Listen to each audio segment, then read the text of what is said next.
Hello, everyone. So my name is John Whaley. I've started 3 companies now, like all in cybersecurity. I graduated from Stanford with my PhD. I teach at Stanford as well in the computer science department.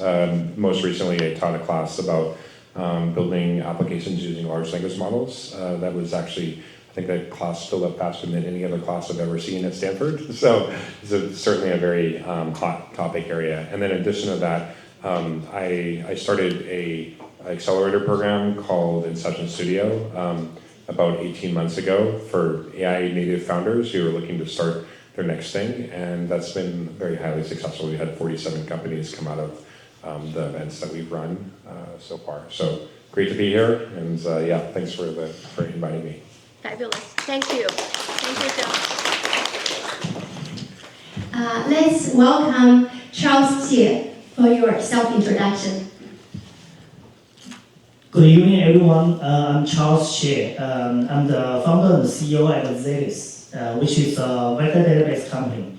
And I did my PhD study in University of Wisconsin-Madison, specialized in database system. And after that, I joined Oracle as one of the founding engineer of their cloud database systems. And after working for Oracle for 6 years, I quit from Oracle and I founded this. And it's been quite a journey. So it's been more than 7 years since we started the company. And yeah, there's a lot of suffers and pains I'm going to share today with you. Thank you. Thank you. Let's welcome. I'll do a very quick self-introduction. You can call me Catherine. I'm a distinguished service professor at Carnegie Mellon University. I also graduated from Carnegie Mellon, and now I'm child at Carnegie Mellon. So 3 kinds of relationships. You can see I have the DNA from CMU. I know, we have lots of friends graduate from CMU here. I was so excited meeting my students, my friends here. Okay. Besides that, actually I spent most of my time in my career in Silicon Valley, working in the industry for 25 to 30 years, starting from Sun Microsystems, Yahoo's, and LinkedIn, and as well as partnering with Google and Facebook. I've been rooted in AI, starting from digital audience, and now the recent few years I have my few companies working in AI for medical healthcare, democratize healthcare, put healthcare within our own control using wearables. Today, I'm very looking forward to learn from the 2 prestigious panelists and also each and every of you, the young entrepreneurs. So with that, we are going to start our panel discussion. I want to put our discussion today in perspective because you are all entrepreneurs, have your ideas or even in the later stage of the startups. The topic today is mainly focusing on the customer segments. Anybody want to say why we start with customer segments?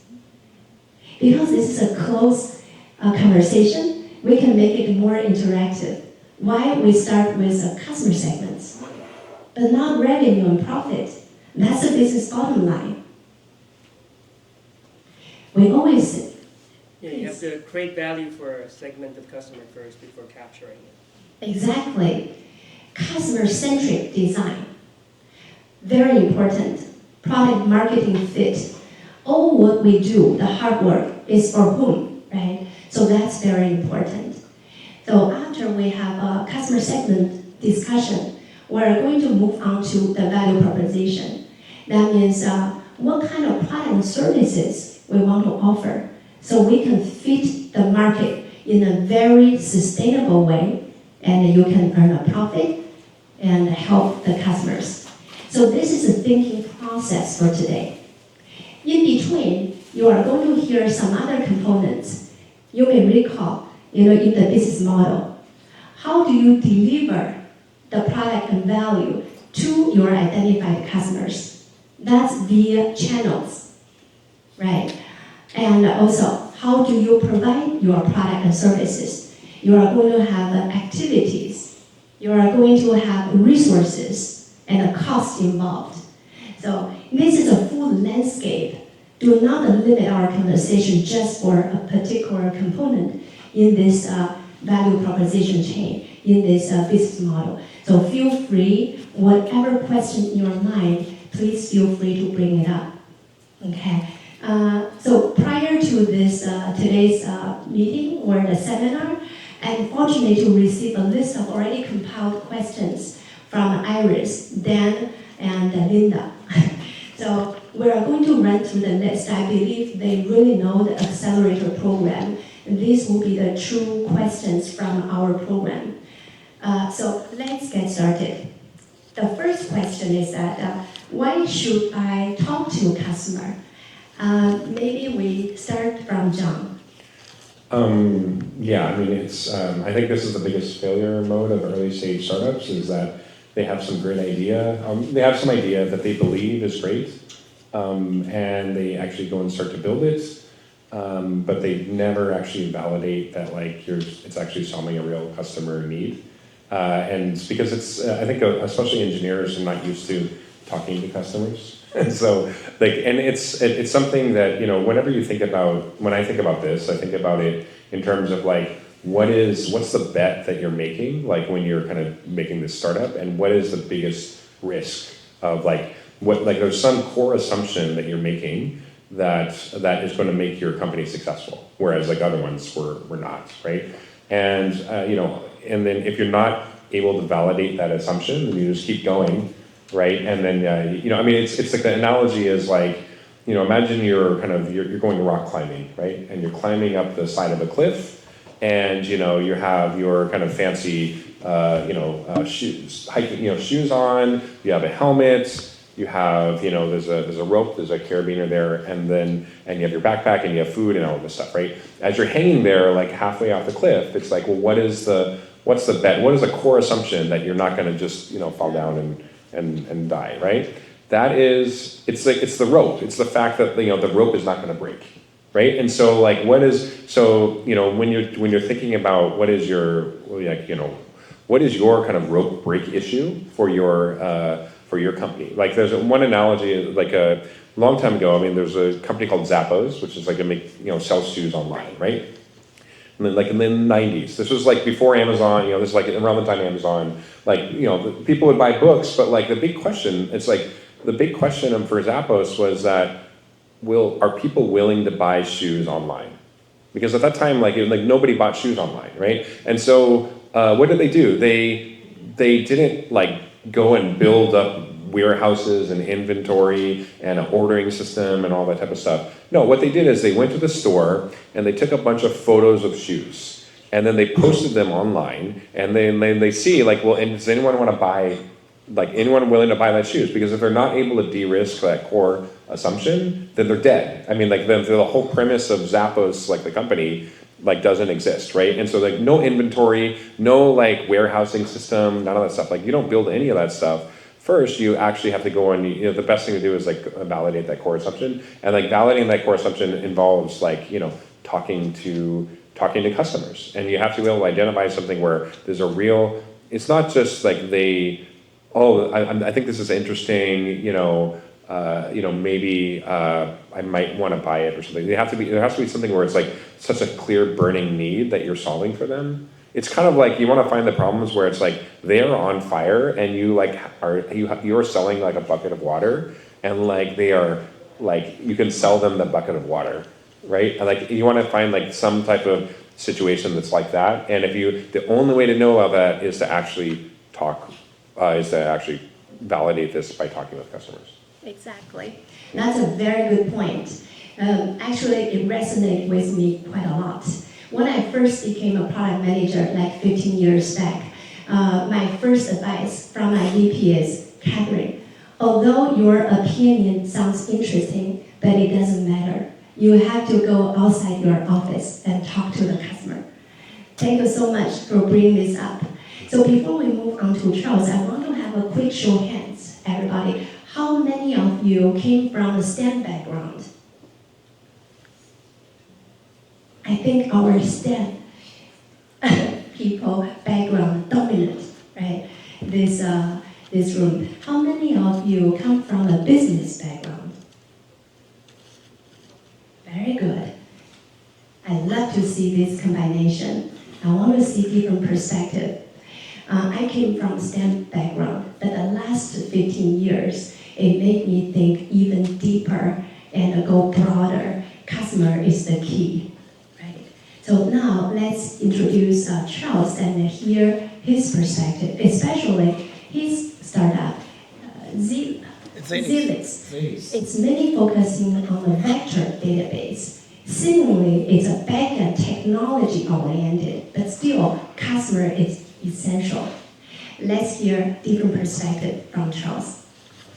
Yeah, I'm a lifetime engineer, and I saw a lot of people raise a hand when Casimir asked a question, how many people come from a STEM background. I suppose there are a lot of engineers in this room.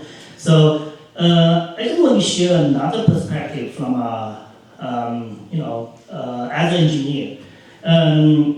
Basically, talking to customer is very important for us to eliminate engineers' illusion. As an engineer, we know, we once we have some great technology, and we're so proud of ourselves.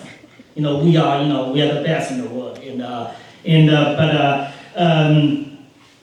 But often it's the case that it doesn't matter. It doesn't matter. So when I was an engineer, so every week I come out with some crazy idea,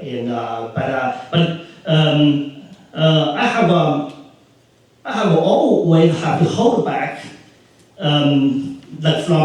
to build up my startup because every time I have a crazy idea, I really want to go out to raise money and build a product around it. But once I talk to some of my friends, talk to some not even potential customers, some of my friends, some other engineer, highly the chance I found out, my idea has already been tried by someone else.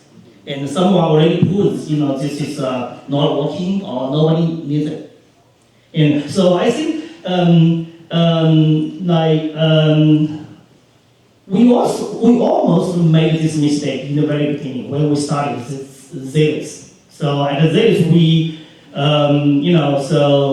we started at a company that we want to build a database for AI. But at that moment, back 7 years ago, we just have this vision, but in a very vague way. So there's going to be tons of unstructured data. There's going to be another database system to manage data for AI application. But we have no idea what's the shape of the product.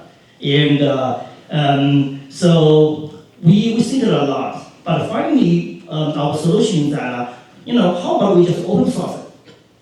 We just try to open source. So we started building the product in year 2018, and we open sourced our product in year 2019. And 6 months later, we decided to donate the project to Linux Foundation to make it a global open source project.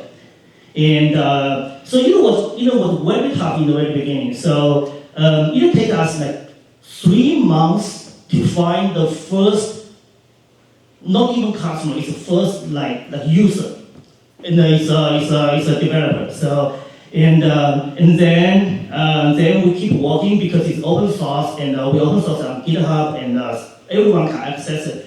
And so it took us 3 months to get to the first 10 users, and then we see things gradually accelerated. So after 6 months, we get 50, and after 1 year, we get more than 100.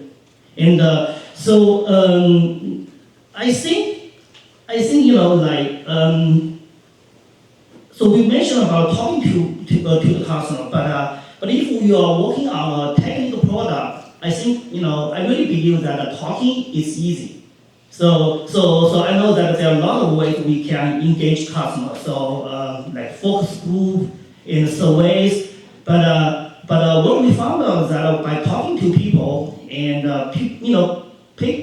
people may react or behave in a different way. But by open source, by sort of like give away the product for free to a large audience, you can watch how they use the product, how they engage with your product, and how many feedback they are going to give you on the product.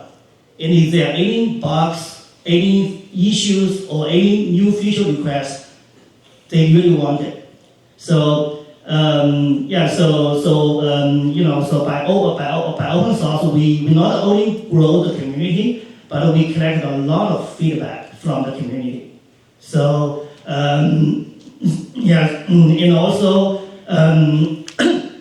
sorry, and also I think because all the other developers they have to put the effort and the time by using your product, by learning your technology. So all this feedback you collect from the community, from GitHub, from the issues, I would say they are very much authentic because people really use it, and it's not like you give out a survey, you like this feature, but if you use these feature requests from the community, a lot of feature requests from the community, you know that that's the direction you should go. So so to sum up, I think as engineers, I made a lot of mistakes. Most of the time, it's like by my own hallucination. I think something cool, I really want to build it, and I totally ignore the customer, ignore the market. By open source, and we can collect the user feedback in a very efficient way. Exactly. I think Charles brought up a very interesting opportunity or the approach for us to learn by opening source of your early beta version or alpha version of your product. So here is the distinguish between asking your customers, potential customers, versus observing them, how they are going to engage with your product. This is a significant difference. Just ask ourselves, how many of you want to support sustainability? I think all of us will raise our hand, right? But how many of you will double the cost and price and support and buy sustainable products? Probably close to zero, right? This is a huge difference between what you say about versus what you do, right? Charles precisely pointed out, especially his product, Zealous, is related to the backend. You can see their customers deal with developers, right? APIs, SDKs, database. That's why you want to observe them, how they are working it out using their APIs. Very good point. I want to give an analogy because I see a lot of young people, younger generation. Everybody see Alice in the Wonderland. You see this Alice in the Wonderland?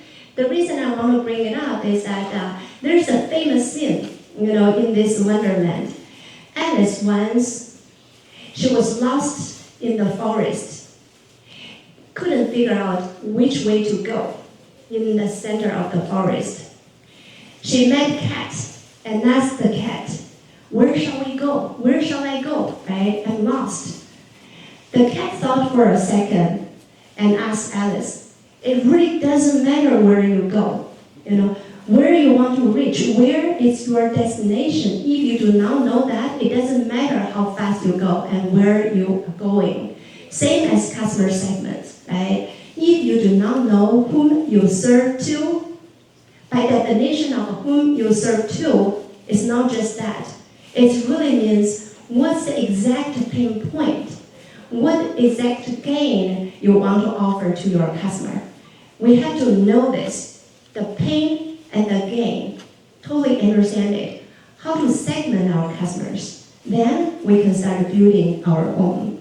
Like Charles mentioned, you want to, one approach is to open source, right? To really observe your customers. And John just mentioned the way how to reach out and see exactly their behavior. It's not to just open up a questionnaire and survey and ask them to fill in the scale, from 1 to 5, what they feel. It's really what they are going to do, what they are doing. Okay. By the way, again, if any of you have any comments, your experience want to share, feel free to let us know, because we have around 30, even 40, brilliant heads here, right? Brilliant brains. We want to cross-share our experience within this accelerator community. All right, let's move on to the next one.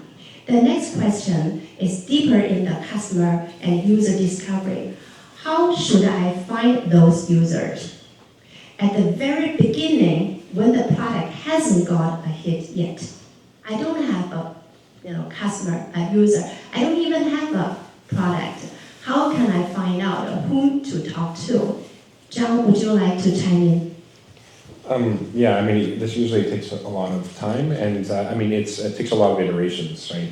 And that you're more bound by the number of iterations that you do than anything else. So what that really means is that early on you should try to do these as quickly as possible, right? Not something where it's let's spend 3 months or 6 months and then I get one shot. No, think about creative ways to be able to test these hypotheses, with building almost nothing or even nothing, right? Even something where it's just, here is a landing page, here is a one-page summary and a demo, just a mocked up fake demo, something, and just see if you can get people to pay for it. Because usually, when I talked about the risk earlier, right? And there's a few products for which the biggest risk is technology, can you actually build it, right? And but the vast majority of products the biggest risk is not the technology. It's, if you build it, will anybody care? Or will anybody care enough to pay you a lot of money for it? That is the biggest risk factor there. So so that's the part that you want to test, right? And so but you can test that without actually having to build very much of anything. You can run these type of tests, and then if you think about you as a tiny startup of just yourself, or maybe you have a co-founder, how do you compete against Google and Meta and all these huge companies that have far more resources, far more money? They already have users, they already have distribution. And they have all the data and everything, especially in the AI world, right? How do you compete against that? Well, it's because when you are small, you can be much more agile, and you can go through a new idea every day, or just every few days, or going through a new idea, testing that new idea. There's way too much brand risk for somebody like Google to do that. Not to mention, inertia there. It's just really difficult for them to do, right? But that's your superpower as a startup, is that you can do these things much more quickly. So you have to fully embrace that, and then test that out. And you really want to get to, it's called, what is your ICP? It's an ideal customer profile. And this is a profile of who is your perfect customer, the one that for this product, they will do anything to get this product. And because when you're creating the product, it has to not just be, hey, this is 5% better or 10% better. No, it has to be 10 times better. It has to be something that they couldn't do before and now they can. Because when you're an early stage startup, whoever it is the buyer, they're taking a lot of risk on you. They are the safe bet is to go with some big incumbent who that's always the safest bet. They used to say, oh, you never ever got fired by buying IBM, right? That was what they used to say, because IBM was the big incumbent, and everyone could just buy IBM. It's the safest thing to do. So anybody who they need to be able to take a chance on you, because of this crazy startup, this crazy idea, and the only reason that people are willing to do that is that it can't just be a little bit better, it has to be a lot better, right? And then so if you're able to just do this and do a bunch of these experiments and then learn from them and then iterate and this is why, yes, you have the kind of quantitative type of things where it's just, hey, let's do something and let's measure. Let's measure how many people, let's post this, let's see how many people will click on it, how many people will click to say, I want to buy this and everything. And there's quantitative, but there's also qualitative measures as well, where you actually talk to the users and potential. It's hey, like, what are your biggest, like, why did you make this decision, right? And like, and trying to get more into like the, not just the what, but the why. And then that sometimes, and often it's a combination of those things can lead to like those type of insights. Just, and like you mentioned, it's like the insights never come from you just sitting alone by yourself, like working on your own idea. Like there's like, that becomes a danger. You're kind of like in your own bubble, and you begin to like believe your own like BS or whatever. Like you believe it, like, and it's so easy to do, especially like in working kind of in a startup, like a startup environment, that like even it's like you and your co-founder, you just kind of keep going back and forth, like reinforcing each other. If you're not actually there, like customers are not part of that, then there's a real danger of you're just building something that like people ultimately are not gonna care about. And so this is why like doing as many rapid iterations there and as many rapid tests as you can is, and this is where creativity comes in. You can like you just think about what is the minimal amount of work that we have to do to validate this core assumption, and and then you can often like, it's like constraints breed creativity. And so like if you say like I need this answer by tomorrow, right? And then you don't have the option of building an entire thing. Or like it was like, well, how could we possibly get this answer by tomorrow? Well, that breeds some type of creativity, and that's the type of things that you need to do in an early stage startup. Fabulous. So many key points. I wish you keep a notebook and note this down. Right? From the start, John mentioned about how to build your product in a rapid, agile approach, right? It's a chicken egg problem. You don't want to build everything fully fleshed and a perfect product before you go to market. Especially nowadays with the creator economy, right? You want to bring in your customer users be part of this platform, part of the building process. So there are lots of tools to facilitate us doing this, right? We can build an MVP, even before MVP. Maybe just a UX design wireframe. We can go out and talk to the potential customers. We call it family and friends. The customer more tolerant towards our design and seek for the early feedback.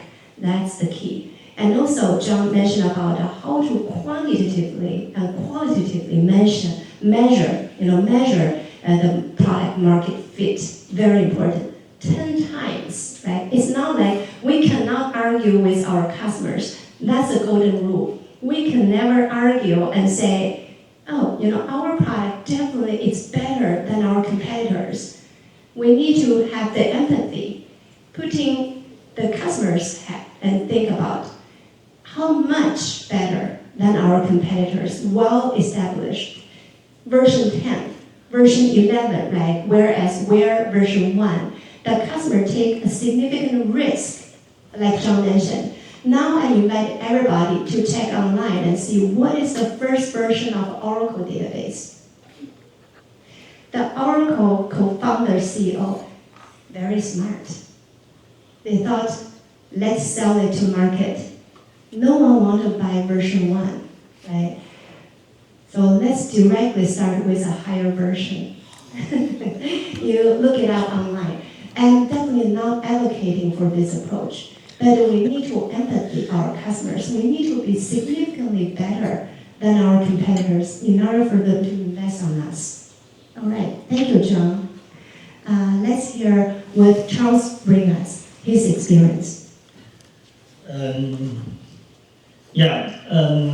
As promised, I'm going to share my pain and suffers, and so it's not easy at all to find the ideal customer segmentation, and so some companies they may be lucky, they find it in the first few shops, but actually it took us quite a while to get there, and so you can imagine that back 7 years ago, when we are trying to build a vector database system, and it was very difficult.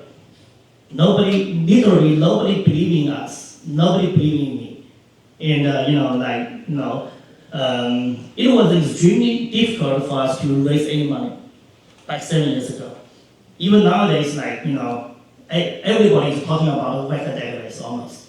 But 7 years ago, it's very hard.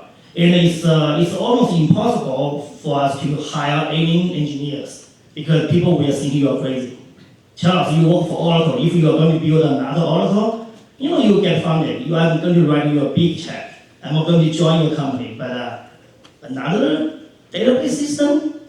What is vector? What is vector database? It's hard. And not to mention that when we had the initial prototype, we want to find the first customer or the first user. It was very, very difficult. It took us 3 months to find the first developer who was willing to try our product.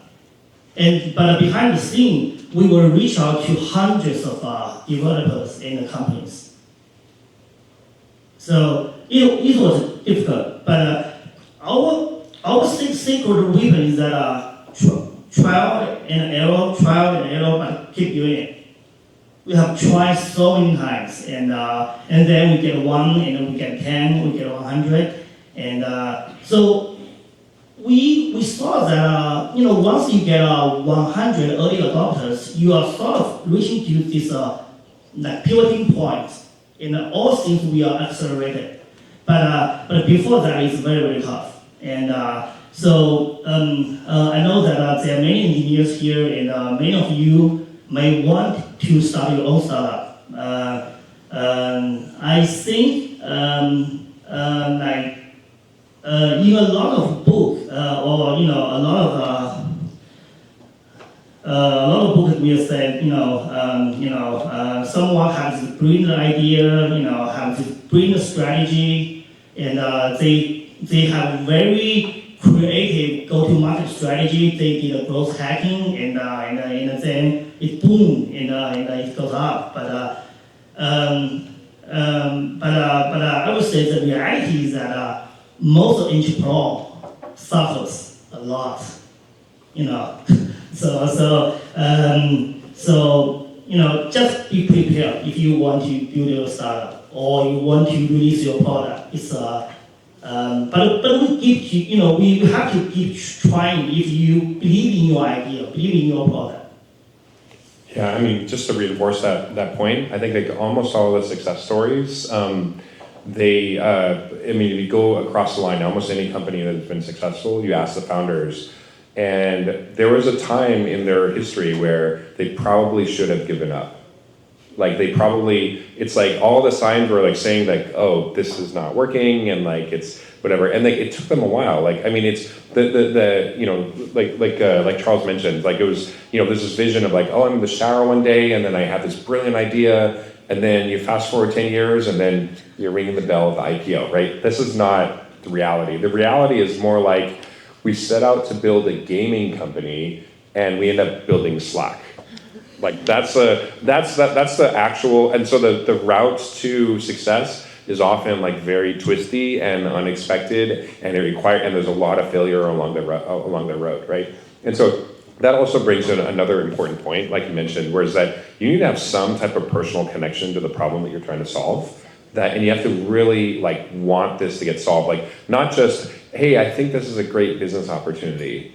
Because guess what? Like there's some really hard times, and you have to have some connection there where it's like you won't give up, right? It's like they have the ideal founder. You think about did you guys like read like comic books and kind of Marvel and things like that, right? So every time for every superhero, there's like what they call like the canon event that happens like in their background where. Like it's the thing that made them into what they became, right? If you think about Batman, it's like, well, how did Batman, right? Bruce Wayne, like how did he become Batman? Well, he saw his parents like killed in like the shadows in Gotham City, right? And so how did he, what happened, like what was his, in the future? He grew up to be the crime fighter in the shadows in Gotham City, right? There was nothing that could have stopped him from doing that. That is like, that event had happened in his life, and like it is his destiny to go and become Batman, right? And then so you want to like think about that in terms of like what's your connection to the problem of like when you like if you're a founder where you it could be something where you desperately want to see this problem solved. Maybe you are the customer. Maybe you personally felt the pain of that, of like not having a solution to that, and so you like understand it at like a deep and like really deep level. Maybe you everything in your career that has been pointing, like, all of your background, your history, the places you worked, all the problems you worked on, have now all pointed you to be like, this is my time right now to go and start this company and solve this problem. But like you have to have some type of connection there, because like you will have to, like, there's going to be some spot in there where it's like everyone, like people should like would agree, it's like you probably should give up, but you have to have some type of perseverance there to make it so you don't give up, and you just keep working on it, because that's ultimately what it takes to then often to find that. And like often it takes a long time. I mean, you look at kind of like the graph from the time the company was founded to like when did they start to kind of see the early signs of product market fit. I mean, for many of these highly successful companies, this is on the order of like 2 years or 3 years. Like these things, I mean, you there's a vision of like, oh, I'm gonna find this one in a month or two. Like that's not typical. Like it's just it will take a long time, and it'll be a lot of effort, and there'll be a lot of failures along the way and a lot of learnings. And so that's why if you think about it in terms of how can I maximize my learnings and my iterations there, then maybe you have a hope of like trying to keep that short, but just also just set yourself up for that expectation. Just know that you have to be in this for the long haul. Like you're gonna try some things, they're not gonna work. Don't get discouraged, because it's all part of the process, because you'll learn something, you'll try something else, and like it's probably, there's it's gonna take, it's gonna take like dozens and dozens of iterations, most likely, to finally, find something which like starts to take off. Fabulous. So lots of takeaways, but this is the best combination about the grit and calibration, open-minded. So these have to be a perfect combination, right? Anybody read the book Grit? I highly recommend. We shake hands. Highly recommend. Perseverance is very important. Like both John and Charles mentioned, ask any of the CEOs, how many points suffer, almost give up, push through, and then you will receive the tipping point. Once you have the tipping point, you see the sunlight through the tunnel. I think you read lots of stories in Silicon Valley. It's not norm. It's not the special case. It's a norm for entrepreneurs. Why we are able to push through? This comes to the second point. Where does the passion come from? Where's the connection, right? Why other people cannot push through, but you can push through? So now is the time to retrospect. It's your startup idea that deeply resonates with you. Why? Is it your mission? Is it your calling? Or is the profit-driven activity? This is so important. I just want to quickly share my story. I've been working in AI, social media, digital audience profiling, audience lookalike modeling. The recent 5 years, I switched to the biomedical domain. Spend hours looking at the data. Each bit of the data, I realized maybe just 2 more hours, I can save people's life. After today's conversation, I can share with you lots of great stories, very much resonate with me. I feel my work is not counted by the number of lines, not by the release numbers. It's really by the number of people's lives. And that's something, the internal calling from me. I'm sure all of you and John, Charles, they have great stories to share. Thank you very much. Great and open-mindedness, the perfect combination. Constantly calibrate your ideas and push through. Okay, let's move on to the next question. How did you identify and prioritize your target customer segments? So before that, just have some context. Ask a quick question. You go to bank, I go to bank, right? Bank of America, withdraw money, deposit money. Are we all belong to the same customer segment or not? No. I heard no. That's the right answer, right? So we have to look at nuance of the customer segments. Business customers, individual consumer customers, how much in your balance? That makes a huge difference because the customer relationships are different, right? Whether they have a dedicated representative to you, different. So when you have your company, you need to think about all this nuance, not just say, this is my customer segment. These are my customer segments, plural form. So from this perspective, you have multiple customer segments, most of the time, okay? So how shall we identify and prioritize all these target customer segments? John? Yeah, I think for this, it's important to get like as specific as you possibly can, because many times people will say, "Oh, who's your target customer? Like who could use this? Like what's your addressable market?" And then they say things like, "Well, everybody, like everyone who owns a smartphone could potentially be my customer." Like that just shows that you don't really understand the problem and the solution that like the value that you're providing. Like the more narrow and the more specific you can make that, like the better off that you're going to be. Because often what you'll do is you'll start from that kind of wedge, and then you can end up growing from there. But if you can't identify someone would be like, I would do anything to have this product, like this is like solving a major problem for me, and you can't find anyone anywhere kind of who matches that, like you're unlikely to be successful. The other thing is even if you look at like products, really understanding what is the actual value that people get from this, right? And even companies, like sometimes they misinterpret this. They believe that like, oh, we got a bunch of users, so they're because they don't really understand what the value is they're providing, they think the value is somewhere else, and that leads to like just wrong decisions down the road. But sometimes the value can be things like, hey, and often the value ends up being something that you don't expect, right? Like, it's like when, it's like, why did Snapchat become so successful? It's like, well, because people want to kind of like, they have like this need to kind of, that they want to look good, and like the fact that they invested in filters, that's why Snapchat became so successul, right? It wasn't because of any other issue. That was like, if you dig down to it, like what was the core one. There's another kind of good story. I don't know if you guys have ever heard of the story around. There's a from a McDonald's, the milkshake story. I'm not sure if you've ever heard of this before. So you think about it, so McDonald's, they sell these milkshakes, right? And then there's an image about, well, who's buying all these milkshakes? Like who are the customers for these milkshakes? And then everyone's intuition, like even at McDonald's, what they believed was like, oh, this is like when you go there with your kids and your kids beg to have a milkshake, and then you buy them a milkshake, and it's a treat or whatever, right?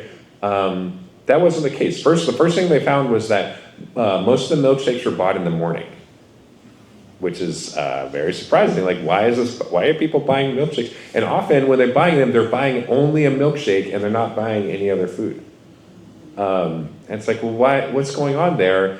And then they dug into it more, and like what it was that people on their when they're commuting, when they're driving, they would go to the drive-thru and they would buy a milkshake, because this is like the drink, it was cold, and you can keep it for a long time, and you could just drink it with one hand. You don't have to like use two hands. You don't have to, so you can do it while you're driving. So people would buy milkshakes for their commute into the office.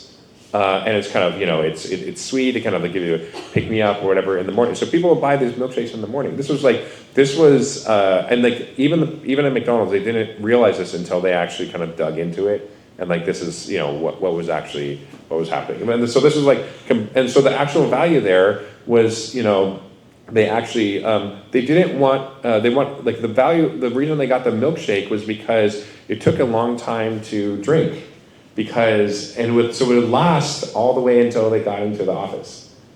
So then they began to focus on, well, actually the thickness of the milkshake is like really important, because if we make it too easy to drink, then they'll finish it too quickly, and then they lost that value, right? So like this is like, there's a lot of examples like this. Even when you have a successful product, sometimes they're not like, you don't really understand what the core value is. And so like when you're trying to kind of like, look for this early, just like, I mean, yes, you have to end up kind of trying, a lot of different things, but like trying to kind of get to the understand, not just like the what, but the why. Like, why is it that they like, and what are the key attributes about that product that make it so that, hey, this is why this resonates versus something else doesn't. And often it's something that is surprising, and then it's like, oh, actually, that's really easy. We could actually solve that much easier than like the other thing that we're trying. And many times like, the products end up being like the successful products end up being little things like that. Very interesting. See, I learned quite a lot, like milkshake, homework for everybody. So tomorrow in the morning, buy milkshake, experience yourself, all right? And actually the real homework is that every time, if you use some product service you like, not just enjoy using it, deeply ask why. That's very important. Because you are at the other side of the table. You are not just consumer. You are now creator, entrepreneurs, understanding why. Everybody heard about this saying, the people who knows how, their game is tied. The people who know why, their game is win. They win the game. So every time, ask yourself why. All right, thank you. Milkshake story. Charles. And I just want to share a little bit of our experience. So it was early days that we started building a data-driven framework for us to collect user feedback, user requests, and actually, 7 years ago, we just started with a spreadsheet. And we manually input all the data, and we look at this data day by day. And but nowadays we have Google Analytics, we have a mixed panel, we have a lot of data analytic framework, even Snowflake. We build a large data warehouse to collect a lot of information to find all the patterns from user engagement and from this. So this data we can get insight about the user segmentation, what really matters to the user, to the customers, and which segment is growing very, very strong. So a lot of you may wonder that what if in the very beginning I don't have much data.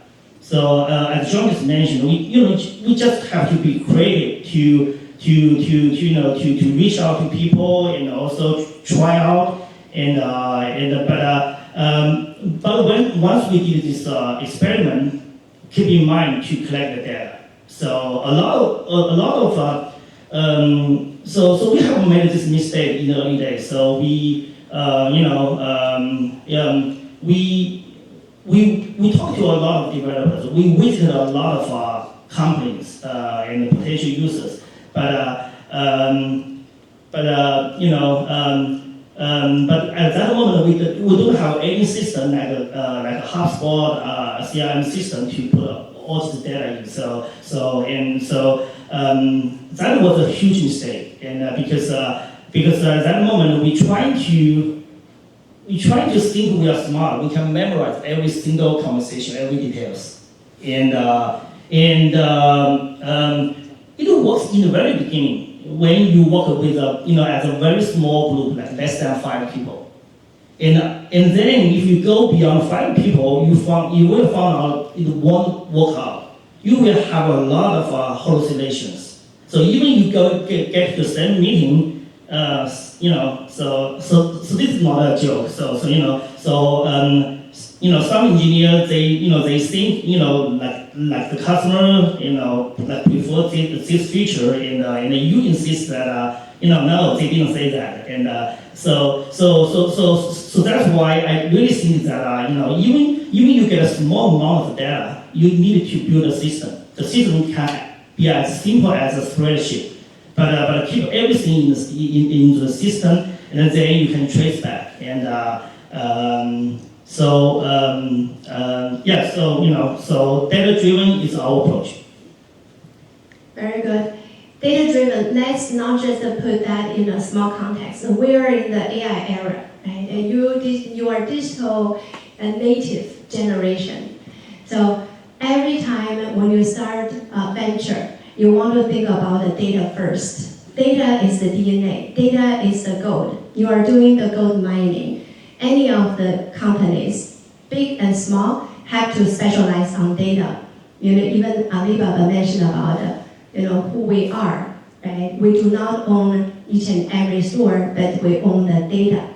Same for Amazon.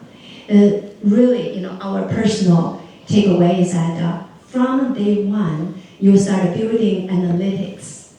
You capture as much data as you can. You analyze the data, and the user will tell you how they interact your product. Don't just think, I need to build a machine learning model, and that's the time you start accumulating data. That's too late, from day one.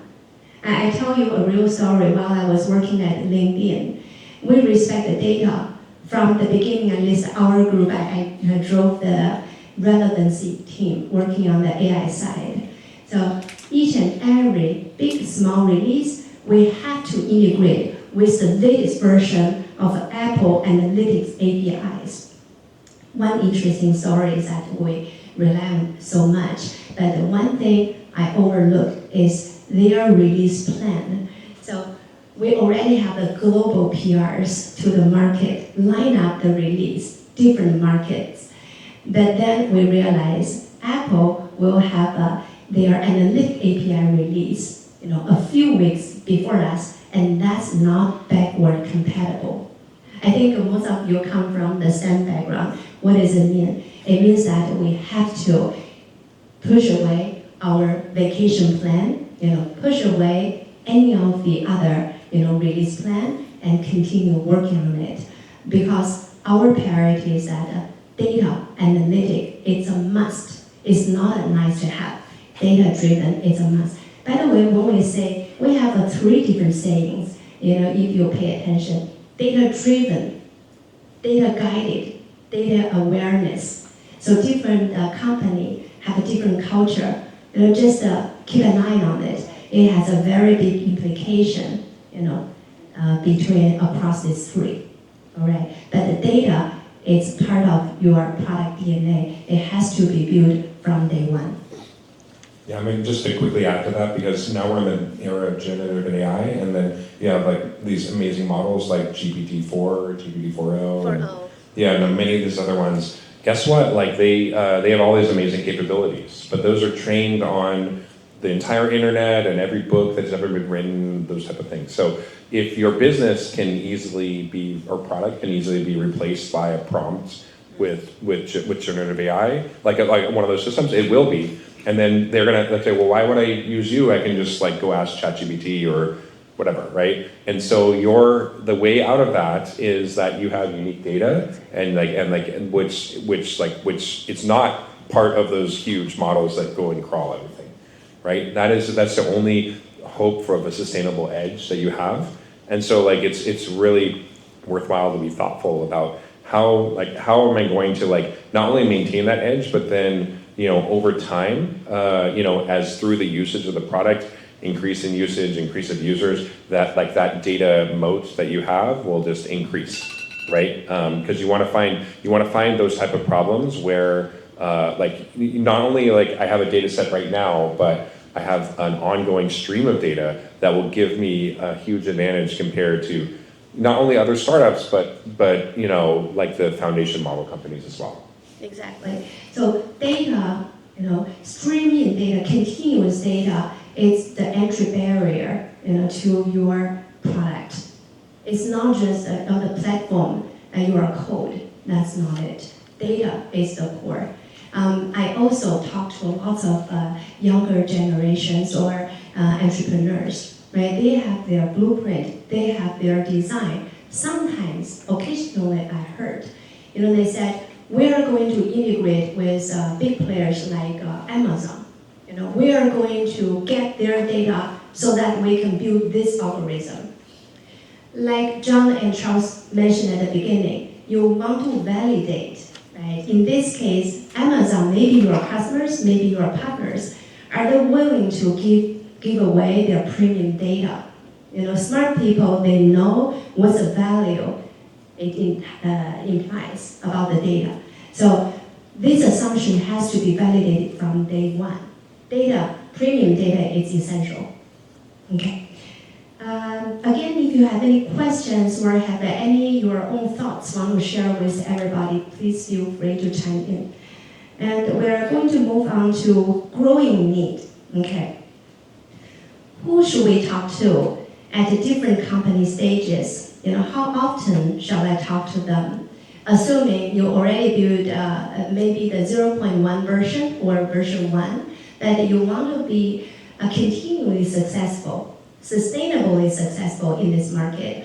Who would you talk to continuously and expand your product and services? John?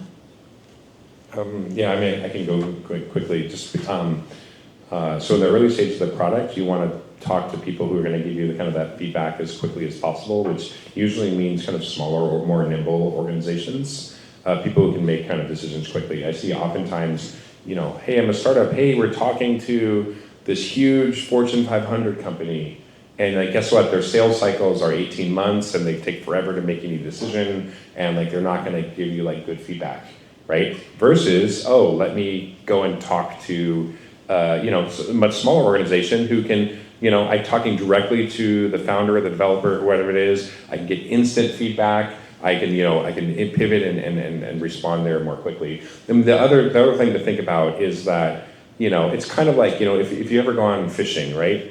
And it's like you want to go fish where the fish are, right? And so understanding that and understanding as well that some areas are overfished, right? I mean, so if you're going fishing, you can kind of go way out in the deep sea fish and go after the big fish, or you can kind of stay kind of near the dock and you can just get kind of the smaller fish, right?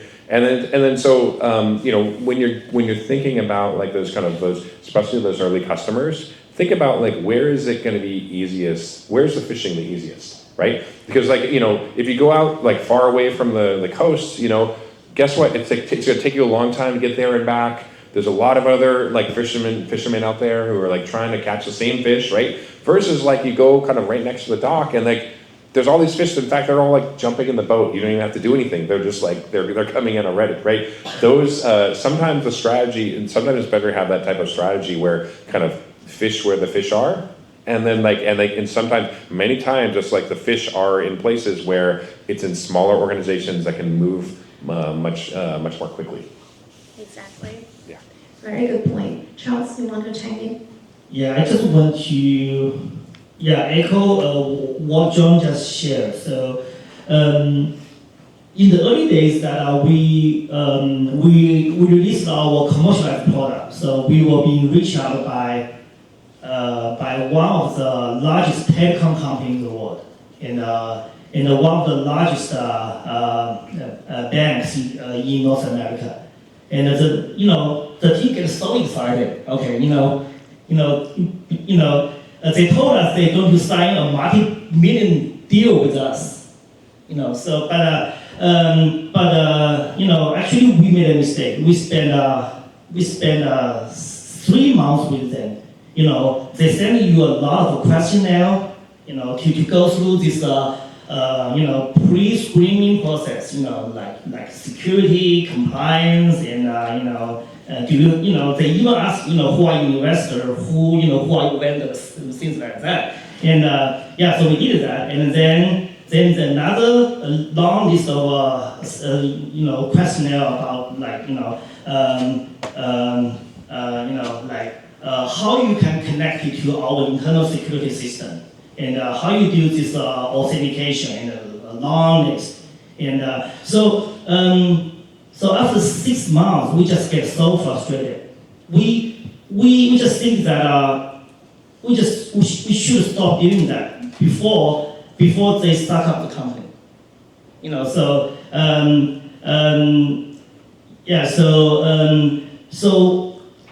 and the other thing, what I found out that so nowadays like everyone is talking about cloud native service, right? So nobody wants to talk about on-prem, and so I think this is exactly the case that the beauty of cloud service that you can reach to smaller developers, startup companies in much easier way, because